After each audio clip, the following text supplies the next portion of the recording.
Patrice Talon va-t-il quitter le pouvoir en 2026? La certitude que nous avons aujourd'hui, toutes choses restant égales par ailleurs, c'est que Patrice Talon, en 2026, il a fini. Et il a réitéré, il n'y a pas longtemps, ses 2 mandats au Bénin. On a fait une révision de la Constitution en 2019. Et contrairement à ce que nous avons souvent observé en Afrique, dans cette Constitution révisée, le président Patrice Talon a fait mettre que nul ne peut, de sa vie, effectuer plus de 2 mandats présidentiels.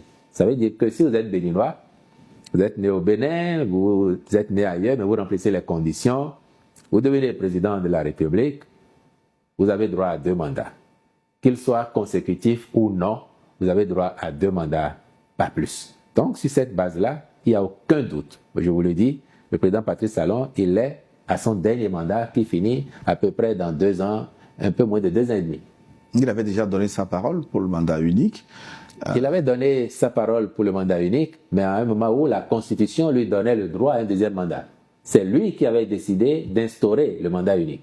Et une fois qu'il a été élu, il a tenu sa promesse en introduisant devant l'Assemblée nationale un projet de révision constitutionnelle qui comportait le mandat unique.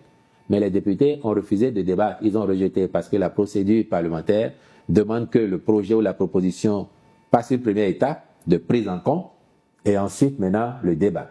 À l'étape de la prise en compte, il a manqué 3 voix, notamment les députés de l'opposition à l'époque s'étaient ligués pour voter contre le projet. Et c'est ça qui a fait que le président Talon a considéré que sa volonté à lui ne pouvait pas s'imposer à l'ensemble du peuple béninois, dont les représentants ont décidé que la réforme constitutionnelle ne pouvait pas passer. Et c'est ça qui lui a permis de briguer le second mandat dans lequel il est et qui est bien le dernier.